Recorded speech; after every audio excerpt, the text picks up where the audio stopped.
बिस्मिल्लाह अर्रहमान अर्रहीम अस्सलाम वालेकुम वरहमतुल्लाहि वबरकातुह। मोहतरम सामीन, आप लोगों के साथ बहुत ही अहम खबर शेयर करता हूँ कि ईद के गुज़िश्ता 2 दिनों में कादियानियों के खिलाफ गुजरांवाला, सरगोदा, फारूकाबाद, सियालकोट, शेखपुरा और टोबा टेक सिंह समेत दीगर शहरों और कस्बों में दर्जनों मुकदमात दर्ज किए गए हैं, जिनमें ज्यादातर FIRs का मतन यही दर्ज किया गया है कि इनकी कुर्बानी की कोशिश या कुर्बानी की नीयत से जानवर खरीदने से हमारे मजहबी जज्बात मजरूह हुए हैं। मोहतरम सामीन, कुछ FIR ऐसी है जिनको पुलिस की जानिब से वहाँ के लोकल लोगों ने दर्ज करवाया है। ताहम कई इलाकों में बाकायदा डिप्टी कमिश्नर की जानिब से MPO के तहत भी कई लोगों को गिरफ्तार किया गया ताकि वो ईद पर कुर्बानी न कर सके। मोहतरम सामीन, याद रहे कि माजी में ऐसी गिरफ्तारियों पर पुलिस का ये मौक़िफ़ भी सामने आया था कि ऐसा नक्स अमन से बचने के लिए किया गया था। इस बार भी पुलिस हुक्काम का कहना है कि मज़कूरा दोनों मामलात में भी नक्स अमन के खतरे को पेश नजर लोगों को तहवील में लिया गया है। ताहम जिन मामलात में FIR हुई है वो आइन के दफा 298C और 298B के तहत मुकदमात दर्ज किए गए हैं। मुहतरम सामीन, फैसलाबाद के एक नवाही गाँव में भी पुलिस ने कादियानी मजहब से ताल्लुक रखने वाले 3 अफराद को ईद उल अज़हा के मौके पर घर के अंदर जानवर को ज़बाह करने और जानवर की कुर्बानी करने के इल्जाम में गिरफ्तार कर लिया है। पुलिस के मुताबिक रिहायशी लोगों की शिकायत पर कार्रवाई करते हुए मुकामी पुलिस ने 3 अफराद को गिरफ्तार करके उनके खिलाफ ज़ाब्ते फौजदारी के दफा 298C के तहत मुकदमा दर्ज कर लिया है।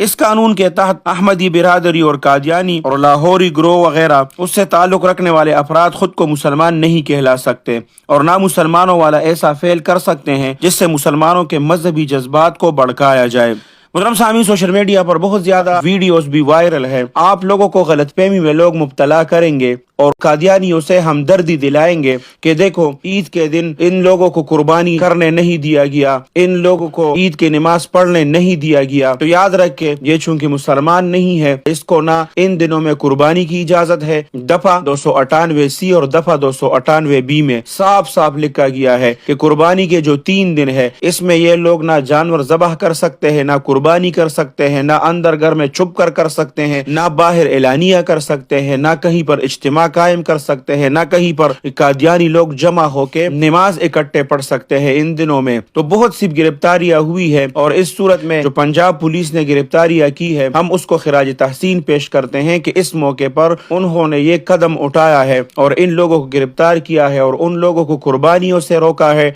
और उन लोगों को बाकायदा इज्तिमाआत से पकड़ कर निकाल कर गिरफ्तार किया गया है जो नमाज पढ़ रहे थे और उसके इज्तिमाआत को वहां पर पहले से उसको इतला दिया था कि अगर आप लोगों ने यहाँ पर नमाज का इज्तिमा कर लिया आप तमाम लोगों को हम गिरफ्तार करेंगे। तो हम पंजाब पुलिस को खिराज तहसीन पेश करते हैं और बाज लोग उनसे अपनी हमदर्दियां जाहिर करते हैं क्योंकि हमारे मुसलमानों को भी पता नहीं है, वो भी उसके इस मकर और फरेब में आ जाते हैं कि देखो हमें कुर्बानी करने से रोक दिया गया, हमें नमाज पढ़ने से रोक दिया गया। तो हमारे जो मुसलमान होते हैं जिसको इसके बारे में पता नहीं होता वो भी उसके मकर और फरेब में आ जाते हैं और उसके साथ वो हमदर्दी दिखाते हैं। हमने बहुत ज्यादा सोशल मीडिया पर देखा और हमें साथियों ने बहुत वीडियोस भी भेजी है जिसमें बाकायदा तौर पर दिखाया गया है कुर्बानी का नियत जिसका था, जिसने जानवर खरीदा था उसका जानवर भी लेके गए हैं, जो घर में छुपके से कुर्बानी कर रहे थे उसको गिरफ्तार करके ले गए हैं, जो नमाज पढ़ रहे थे उसको भी गिरफ्तार करके ले गए हैं। अल्लाह सुब्हानहू व तआला आप सबको अपने हिफ्ज और अमान में रखे,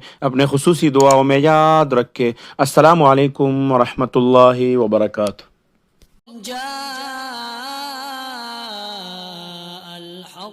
وزهق الباطل إن الباطل كان زهوقا.